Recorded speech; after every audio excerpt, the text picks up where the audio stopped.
ele mata um egípcio, ele não era mais um homem de justiça, mas ele se tornava um justiceiro. E ele queria fazer as coisas do jeito dele. Aí, irmãos, Deus faz com Moisés o que ele faz com todos nós, quando nós nos arvoramos em realizar as coisas do nosso modo. Deus tirou Moisés de cena. E Deus fala: Moisés, agora vai para o deserto. Lá no deserto eu vou tratar você.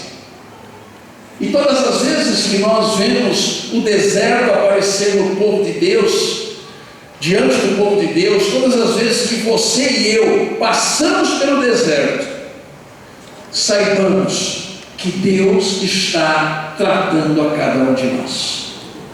E no caso de Moisés, foram 40 anos. O número 40 é muito significativo na Bíblia, né? Simboliza aí toda uma geração, todo um tempo de tratamento. E finalmente, depois de 40 anos no deserto, cuidando das ovelhas do seu sogro Jetro, Deus se manifesta para Moisés no meio da sarça ardente. E Deus falou com Moisés para que ele fosse até o faraó com o propósito de tirar o seu povo do Egito. E Moisés protestou. Lá no capítulo anterior, Moisés disse assim: mas Senhor, quem sou eu para ir a faraó e tirar do Egito os filhos de Israel? E Deus me respondeu o seguinte, lá no capítulo 3: eu serei contigo. Então o Senhor faz duas maravilhas diante de Moisés. Ele tinha uma vara na mão e Deus falou assim: pega essa vara e joga ela no chão. Aquela vara se transforma numa serpente. Moisés se assusta e Deus fala assim: agora pega ele pelo rabo, dela. E ele pega e ela volta a se transformar em vara. Então foi algo maravilhoso ali diante de Moisés. E Deus fala: põe a tua mão assim dentro do teu peito. Ele pôs. Agora tira. A mão dele estava inteiramente leprosa. E Deus lhe diz: agora põe outra vez a mão aqui dentro. Aí dentro. Ele põe. Tira. E a mão dele estava sadia e limpa novamente. Então Deus está dizendo: olha, você fala para o faraó, fala com ele para tirar o meu povo, para deixar o meu povo ir, e você que vai fazer todas essas coisas.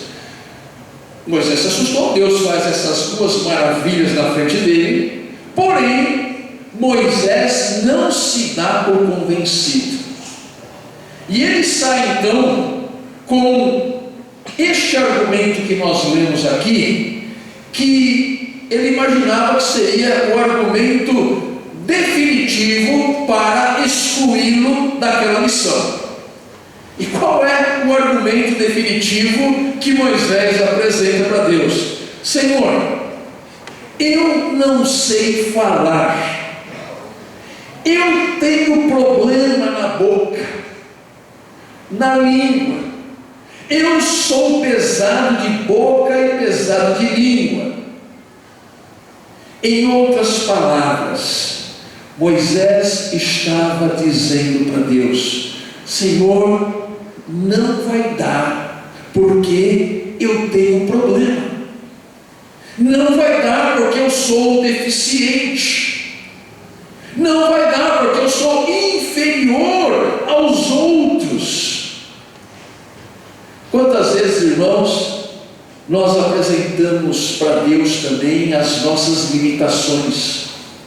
Quantas vezes, amados, nós recusamos desafios que o Senhor tem para nós? Desafios de vida, desafios de salvação na vida dos outros. Quantas vezes o Senhor nos chama para um ministério, para um trabalho, e nós, a primeira coisa que fazemos é apresentar a Deus a nossa incapacidade. Não dá, Senhor, Fala com aquele meu irmão lá, ele é bom. Fala com aquela irmã, ela sabe. Fala com aquele outro, ele tem muito conhecimento, tem muita capacidade. E Deus então dirige-se a Moisés, responde para Moisés o seguinte: Moisés, quem fez a boca do homem? Ou quem faz o mudo? Ou o surdo? Ou o que vê? Ou o cego? Não sou eu, Senhor? Moisés, você não está falando nenhuma novidade para mim. Eu sei que você é deficiente. Eu sei que você é limitado. Irmãos, Deus está dizendo assim: eu assumo a paternidade, a origem do problema. Sabe por quê, Moisés? Eu te fiz assim. Amados, o nosso Deus, Ele assume a paternidade e a responsabilidade das nossas limitações. Às vezes Deus está dizendo assim para nós, para mim, para você: olha, eu sei que você não enxerga direito e não consegue perceber um palmo dos meus propósitos diante dos seus olhos. Eu sei que você é surdo e incapaz de ouvir os meus sussurros de amor e de incentivos para você. Eu sei que a sua boca é incapaz de falar corretamente, e é duro ouvir você praguejando, reclamando e murmurando. Mas eu o fiz assim. Eu o fiz assim para que em sua vida se manifeste a minha glória. Irmãos, este é o nosso Deus. É um Deus que não chama os melhores. É um Deus que não chama os mais capacitados. É um Deus que não está nem aí para os bambambãs. Mas é um Deus que olha para mim, olha para você e diz: eu quero te usar. Eu quero usá-lo como um instrumento meu, com todas as deficiências que você tem, para que a glória não seja sua, mas minha. Sabe o que Deus está mostrando a Moisés, amados? Que deficiência alguma, nem estreiteza mental, podem impedir que Deus nos use de uma forma maravilhosa. Então, nesta noite eu pergunto: quais são as suas deficiências? O que você tem olhado para você e dito assim: nesta área eu sou incapaz?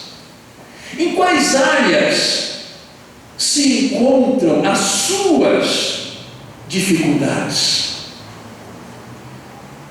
Eu vou dizer uma coisa aos irmãos: a última coisa que eu queria ser na vida seria pastor, porque pastor tem que falar, e eu nunca soube falar, nem orar. E um dia Deus me chamou, e ali eu disse: Senhor, eu aceito, mas não vai dar. E Deus começou a tratar, e está tratando até hoje. Mas, amados, eu sei das minhas deficiências, eu reconheço as minhas tremendas dificuldades, mas se eu ficasse somente olhando para elas, estaria até hoje lá atrás murmurando: eu não sou capaz, não vai dar, Senhor, pega alguém que fala bem. Mas Deus disse: eu quero você. Eu quero você. Muita gente não toma posição na vida porque tem medo. Medo de cair no ridículo. E estão sempre se escondendo, com medo de dar a cara a bater. Medo de ousar. Medo de se arriscar. E se sentem impregnados de um senso de inferioridade que limita, que inibe e que emperra a vida. E não sai do lugar. Amado, amada, Deus não está te chamando porque você é espetacular. Mas Deus está te chamando exatamente por conta do contrário, porque você é decepcionante. Eu sou decepcionante. Mas Deus quer ser glorificado numa vida que não tem valor. A Bíblia é clara, irmãos. Nós somos tesouros em vaso de barro. Está lá em 2 Coríntios capítulo 4. Somos tesouros em vaso de barro. Você é um tesouro? Não, você é um vaso de barro. O tesouro é o Senhor. O tesouro é a riqueza do Espírito Santo. O tesouro é a riqueza de Cristo. O nosso valor não está no vaso de barro, mas está naquele que em nós habita. Amém. Portanto, amados e amadas, não importa as suas deficiências, não importa o seu passado. Às vezes as pessoas se autolimitam e impedem o Deus de agir na vida delas, porque estão olhando demais para o seu passado, o que fizeram, os seus erros, estão sempre carregados de sentimentos de culpa. Mas se o Senhor está chamando, você vai, porque Deus não chama os melhores. Quando Jesus escolhe 12 discípulos, ele não foi na Academia de Letras de Jerusalém para chamar os 12 bambambãs de lá. Ele foi na praia, porque lá na praia estavam os trabalhadores braçais, gente dura que nem Pedro. E Jesus escolhe 12. Um time de futebol que não ganharia um jogo de várzea. Sabe, irmãos, é assim que Deus age. É assim que Deus faz. Eu falar em escolher quem já foi garoto e jogou bola na rua, Luiz Fernando, Tony. Lembra quando escolhia, tinha 2 pessoas que escolhiam o time, tirava para o ímpar e começava a escolher. Sabe o último que ninguém queria? É esse que Deus escolhe. Aliás, era uma vergonha ficar por último, né? Significava que você era o mais ruim de todos. Aí começava a escolher, um escolhe, outro escolhe, você lá esperando, né? Quando vão me chamar, né? Que orgulho ser chamado logo primeiro. Significa que você é bom. Aquele camarada que está escolhendo, escolheu você que você é bom, né, Marquinhos? Vai escolher time, Marquinhos é bom. Quem quiser pode escolher. Apesar da idade, ele é bom. É muito bom, Marquinhos. Mas, irmãos, às vezes eu ficava por último. E quem ficava por último é pro gol, né? Além de tudo, você escolheu por último, não tinha nem que falar nada, vai pro gol. Irmãos, são esses que Deus chama. São esses que ninguém quer. Quando Samuel foi chamado por Deus e disse: vai lá na casa de Jessé, o belemita, e você vai ungir o novo rei. Eu não quero mais Saul. E quando chegar lá, eu te mostro quem é. E chegando lá, Samuel avisa Jessé: traz aqui os seus filhos, eu vou ungir agora o novo rei de Israel. Imagina a felicidade daquele pai. E chama o primeiro filho, alto, esbelto, bonito, cara de rei. E Deus fala assim para Samuel: não é este. E passa o segundo: não é este. Não é este, Samuel, porque o homem olha a aparência, eu porém vejo o interior. E passaram 6 filhos de Jessé, e Samuel não entendeu nada. Samuel pergunta: Jessé, está faltando alguém?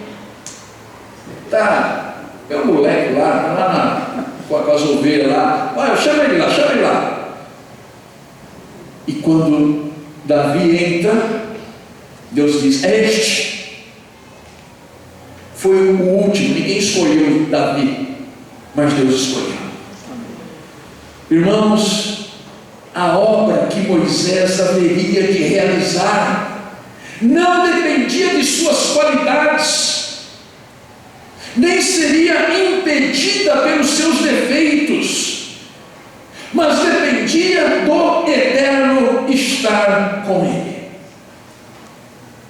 Assim somos nós, amados. Temos muitos ministérios na igreja, graças a Deus. Temos aí nossos trabalhos a realizar, graças a Deus. Temos aí nossas programações. Mas eu quero dizer, amados, o sucesso ou a boa realização dessas obras não depende da qualidade de ninguém. Depende de Deus estar conosco. Porque é isso que nós desejamos. É isso que nós queremos. Que Deus esteja conosco. Sempre fiquei fascinado ao ler a Bíblia pelo fato de que quando Deus precisa de alguém para realizar a sua obra, a sua escolha recai nos que demonstram alguma forma de deficiência. Deus se agrada em mostrar a sua salvação ao mundo através da fraqueza de seus servos. Porque esta fraqueza, ela não é empecilho, mas vai ser o caminho que Deus se utilizará. É por isso, irmãos, que eu fico sempre muito atento quando eu encontro na minha caminhada de fé aquelas pessoas que chegaram ao limite de suas forças, aquelas pessoas que são fiéis, aquelas pessoas que creem no Senhor, mas a gente percebe que chegaram no seu limite. Eu fico atento, porque eu sei que Deus se agrada em se mostrar através delas. E eu fico observando também pessoas de fé que estão lidando com a doença e com a fragilidade física. Sim, irmãos, eu fico atento, pois eu sei que nelas o Eterno haverá de se mostrar. Ontem eu participei do culto de ação de graças pela vida da Rebeca, lá na igreja do Ruth. Tive a oportunidade de pregar ali. A igreja estava lotada, muitos irmãos daqui da nossa igreja estavam lá presentes também. Pelo menos mais de 200 pessoas com certeza estavam lá naquele culto ontem. E o que nós podíamos ver era a fragilidade daquela menina Rebeca. E esse tempo todo, irmãos, que ela passou, pelo que passou, com a sua doença, ela manteve-se sempre serena e confiante. E o seu pai conta que um dia perguntou a ela: filha, você tem fé de que Deus pode te curar? E ela respondeu para o pai: não, eu não tenho fé, eu tenho muita fé. Irmãos, eu não tenho dúvidas de que Deus está fazendo e vai continuar fazendo grandes coisas através daquela menina. A vida dos seus pais, a vida da família, a vida da igreja, todos estão tocados e impactados pela fraqueza dela. E nós podemos observar nesta fraqueza Deus agindo. Eu quero dizer, amados, para terminar, que Jesus veio a esse mundo em fraqueza, em humildade e mansidão. E não há outra forma legítima de viver a não ser esta: em fraqueza, em humildade e em mansidão.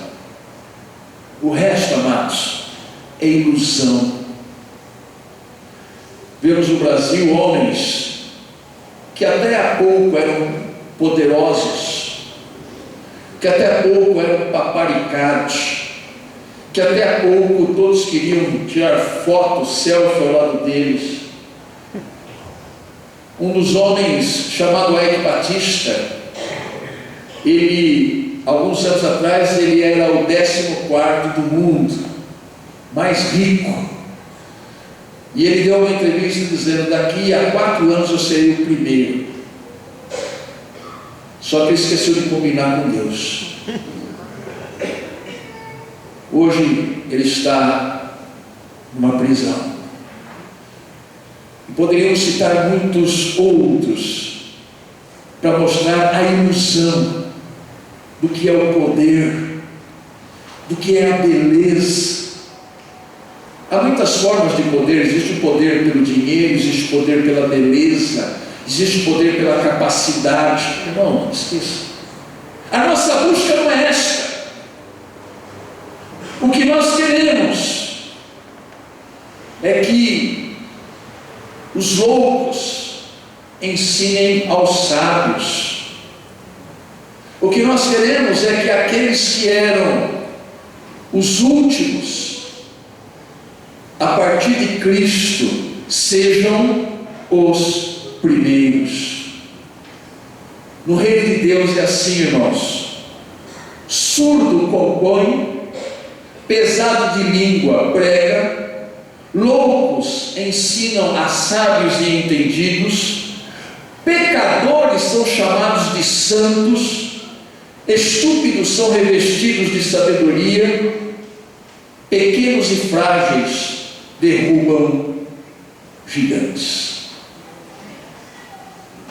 Nós somos o povo de Deus, que haveremos de ser reconhecidos neste mundo pela fraqueza, pela humildade e pela mansidão, porque aí é o caminho que Deus haverá de se utilizar. E eu termino esta palavra pedindo a você que abra a sua Bíblia num versículo bíblico. Eu termino com este versículo, 2 Coríntios 11:30. Vejam o que o maior apóstolo do Novo Testamento escreveu. Vejam o que este homem de Deus testemunhou nessas palavras. 2 Coríntios 11:30. Se tenho de gloriar-me, gloriar-me-ei no que diz respeito à minha fraqueza. Você é fraco? Você é frágil? Você é limitado? Você tem dificuldades? Você tem problemas? Glorie-se na sua fraqueza, porque esta fraqueza é o caminho que Deus vai se valer para abençoar a vida de muitas pessoas. Amém. Amém, amados? Amém. Amém. Então você pode voltar feliz para casa, sabendo que o Senhor se utiliza de você. Há muito trabalho a fazer no reino de Deus, e nós vamos justamente entoar um hino que fala que vamos trabalhar. Deus escolheu Moisés para aquele trabalho, e Deus tem escolhido você para um trabalho também. Hino de número 404. Nós vamos nos colocar em pé. Será projetado aqui o hino 404, e você é convidado a estar entoando este hino, pedindo a Deus: Senhor, usa-me como sou.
Aqui estamos nós com as nossas limitações, aqui estamos nós com as nossas incapacidades, e nós reconhecemos hoje que o poder não é nosso, o poder é do Senhor, a capacidade é do Senhor, o chamado, quem faz é o Senhor, e aquele que capacita é o Senhor. Por isso, ó Pai, nos apresentamos aqui, não olhando para as nossas fraquezas, mas olhando para aquilo que Deus pode fazer, entregando a nossa vida a Ti e pedindo: usa-me, Senhor, da forma que queres. Amém. Quero ser, ó Deus, um instrumento em Tuas mãos para realizar a Tua obra, para ser alguém que de fato pertence ao Teu reino, que trabalha pelo Teu reino, que busca o Teu reino e que deseja que muitos outros venham a conhecer o Teu reino. Usa-nos, ó Pai, como Teus instrumentos. Usa esta igreja, ó Pai, com as suas limitações, com as suas deficiências. Usa como instrumento Teu neste lugar, pois um dia o Senhor a posicionou aqui para que sejamos bênção na vida de todo aquele que aqui adentrar este lugar. Nós oramos em nome do Senhor Jesus. Amém. Podemos aceitar, amados irmãos e irmãs. Louvado seja Deus. pela sua presença aqui conosco nesta noite.